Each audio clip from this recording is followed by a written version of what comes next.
દુનિયા માને છે કે જેની પાસે કશું જ નથી એ હારી ગયો છે, પણ આજે આ નીચ કલ્યાણ નિકેતન હોલની સાલગીરી નિમિત્તે એક એવા બાદશાહની વાત કરવી છે જેણે દુનિયાની નજરે શૂન્ય હોવા છતાં દાદાની નજરે બ્રહ્માંડ જીતી લીધું હતું.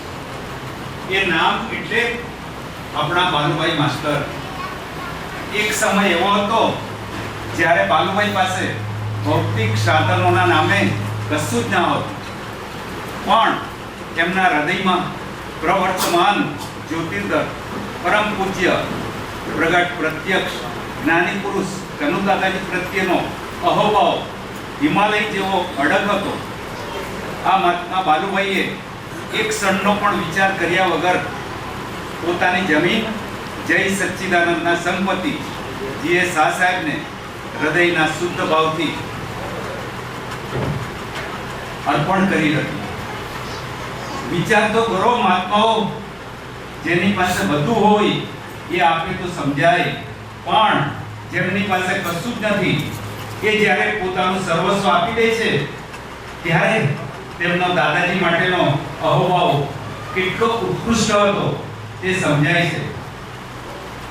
આજે આપણે જે ભૂમિ પર બેસીને દાદાના ગુણગાન ગાઈએ છીએ, સાલગીરીની ઉજવણી કરી રહ્યા છે, એ ભૂમિના કણે કણમાં સમર્પણની સુગંધ છે.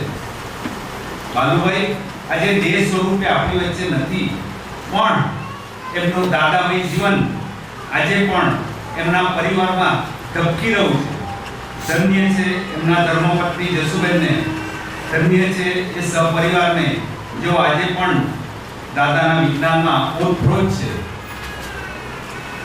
દુનિયામાં લોકો વારસામાં મિલકત આપીને જાય છે, પણ બાલુભાઈ માસ્ટર વારસામાં એવું અક્રમ વિજ્ઞાન અને સેવાનો ભાવ આપી ગયા છે કે એમની ચોથી પેઢીઓ આજે દાદામય બનીને જીવી રહી છે. નવાપુરના આંગણે બાલુભાઈ માસ્ટરનું આ યોગદાન એ માત્ર જમીનનું દાન નથી, પણ એ હૃદયનું દાન છે. એમણે આપણે શીખ્યું છે કે બહાર ભલે કશું ના હોય, પણ અંદર દાદા સચવાઈ ગયા તો તમે બ્રહ્માંડના માલિક છો. મહાત્માઓ, આજે આ ભવ્ય ભવનની સાલગીરીમાં આપણે એક સૂત્ર પર મંથન કરવાનું છે. દાદા દાદા બોલાય પણ અંદર દાદા સચવાય નહીં તો શું કામ? આ સૂત્ર સાંભળવામાં જેટલું સરળ છે, સમજવામાં એટલું જ ધારદાર છે. મોઢેથી તો આખું જગત દાદા દાદા બોલી શકે છે, પણ સાચો મહાત્મા એ છે જેના ચિત્તમાં અને હૃદયમાં દાદા 24 કલાક સચવાયેલા રહે. અને જો આપણે એનું જીવતું જાગતું પ્રમાણ જોવું હોય તો યાદ કરો એ બાલુભાઈ માસ્ટરને. મહાત્માઓ, આપણે બાલુભાઈ માસ્ટરની જમીનના સમર્પણની વાત કરી, પણ એ જમીન પર જ્યારે આ ભવન ઊભું થતું હતું ત્યારે એના પાયામાં જે ઇતિહાસ રચાયો છે એ સાંભળીને તમારી આંખો ભીની થઈ જશે.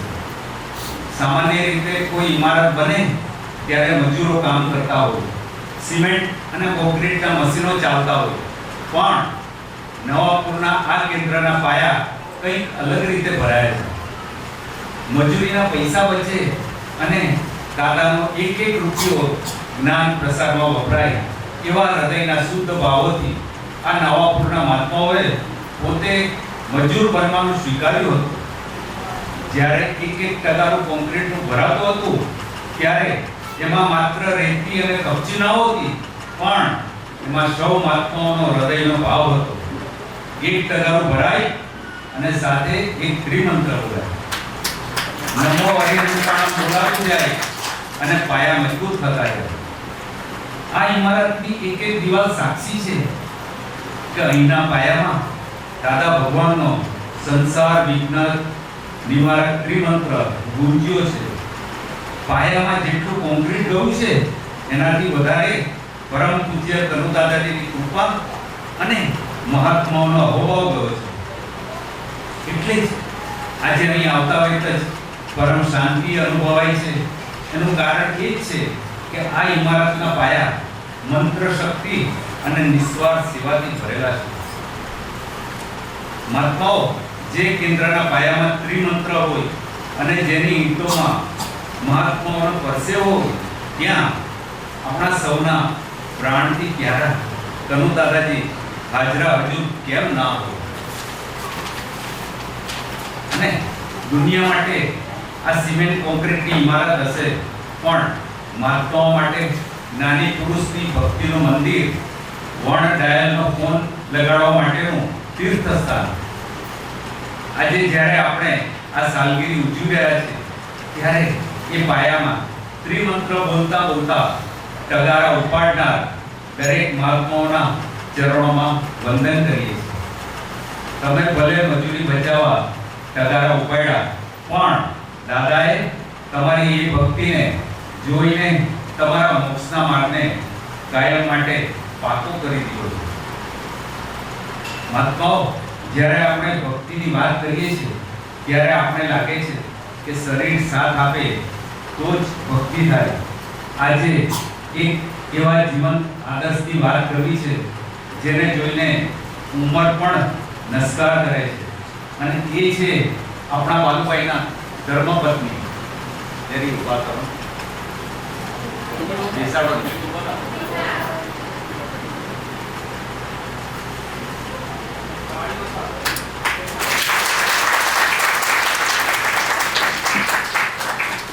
બાલુભાઈના ધર્મપત્ની આદરણીય જસુબેન, જરા વિચારો, આ 90 વર્ષની ઉંમર, જે ઉંમરે લોકો પથારીવશ હોય અથવા ભગવાનનું નામ લેવા માટે બીજાના સહારાની રાહ જોતા હોય, એ ઉંમરે જસુબેન આજે પણ આપણા સંઘના દરેક પ્રોગ્રામમાં, દરેક સ્થળે હાજર રહે છે. એમના આ શરીરનું એન્જિન ભલે 90 વર્ષ જૂનું હોય, પણ એમાં જે ભક્તિનું ઈંધણ છે ને, એ કોઈ 20 વર્ષના યુવાન જેવું તેજસ્વી છે. જસુબેનનો દરેક પ્રોગ્રામમાં હાજર રહેવું એ માત્ર હાજરી નથી, પણ એ અક્રમ વિજ્ઞાનની શક્તિનું, દાદાજીની કૃપાનું જીવતું જાગતું પ્રમાણ છે. બાલુભાઈ માસ્ટરે જે જ્યોત પ્રગટાવી હતી, એને જસુબેન આજે પણ પોતાના હૃદયમાં પ્રજ્વલિત રાખી છે. એમના માટે કોઈ થાક નથી, કોઈ કંટાળો નથી.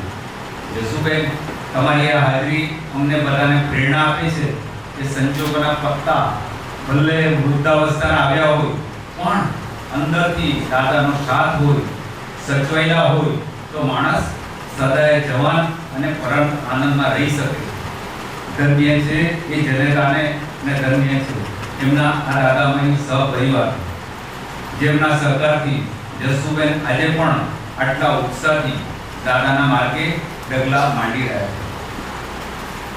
આજે આપણે જે સૂત્ર પર વાત કરી રહ્યા છે, દાદા દાદા બોલાય પણ અંદર દાદા સચવાય નહીં તો શું કામનું? આ સૂત્રની જો કોઈએ કસોટી આપી હોય અને એ કસોટીમાં 100% સોનાની જેમ બહાર આવ્યું હોય, તો એ આપણા મનીષભાઈ છે. મનીષભાઈ કાં છે?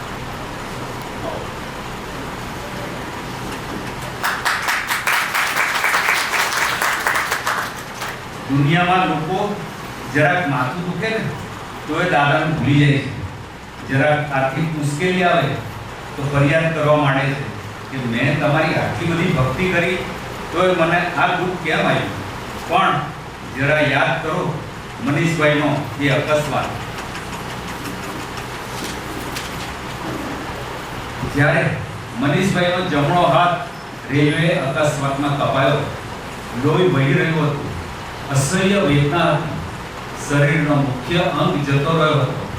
કોઈ પણ માણસ આ જોઈને ચીસો પાડી ઉઠે, બેભાન થઈ જાય અથવા કુદરતને ગાળો દેવા માંડે. પણ એક ક્ષણે મનીષભાઈ શું કરી રહ્યા હતા? એમની અંદર દાદા દાદા માત્ર બોલાતું ન હતું, એમની અંદર સાક્ષાત દાદા સચવાયેલા હતા.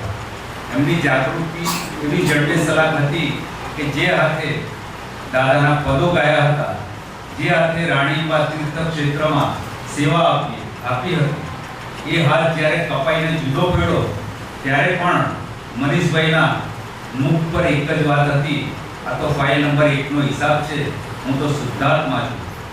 આને કહેવાય દાદાને સાચવ્યા. જો મનીષભાઈ એ માત્ર મોઢેથી દાદા બોલ્યા હોત તો એક ક્ષણે રડી પડ્યા હોત, પણ એમને અંદર દાદાની આજ્ઞાને અને જ્ઞાનને એવા સાચવી રાખ્યા હતા કે શરીરનો હાથ કપાઈ ગયો પણ એમનો જ્ઞાનનો હાથ દાદાએ છોડ્યો નહીં. એમણે સાબિત કરી દીધું કે જો અંદર દાદા સચવાયેલા હોય ને તો શરીરના ટુકડા થઈ જાય તો એ અંદર પરમ આનંદનો દરિયો છલકાયા કરે. મનીષભાઈ, તમારો કપાયેલો હાથ આજે પણ આખા જગતને કહી રહ્યો છે કે બાહ્ય સંજોગો ગમે તેટલા ભયાનક કેમ ના હોય, જો અંદર દાદા સચવાયેલા હશે તો તમે અસરરૂપ જ રહેશો.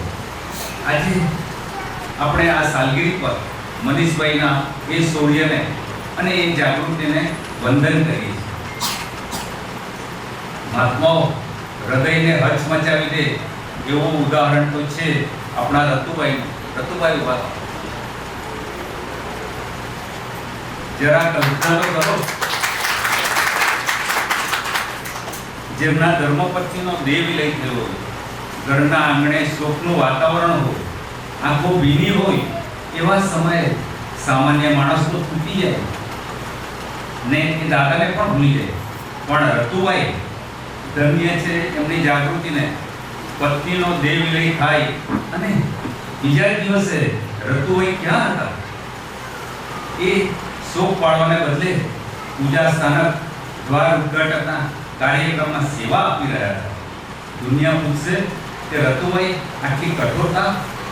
ત્યારે રતુભાઈનો અંતરાત્મા જવાબ આપતો હશે કે આ કઠોરતા નથી, આ તો અંદર દાદા સચવાયેલા દાદાની શક્તિ છે. રતુભાઈ જાણતા હતા કે જો આજે હું શોકમાં ડૂબી જાઉં તો એનો અર્થ એ કે મારી અંદર દાદાનું જ્ઞાન સચવાયું નથી. એમને સાબિત કરી દીધું કે બહાર ભલે જીવનસાથીનો વિયોગ હોય પણ અંદર જો દાદા સચવાયેલા હોય તો તમે પરમ શાંતિમાં રહીને સેવા કરી શકો છો. રતુભાઈ માટે સેવા એ જ દાદાને અંદર સાચવવાની જડીબુટ્ટી હતી. જય સચિદાનંદ.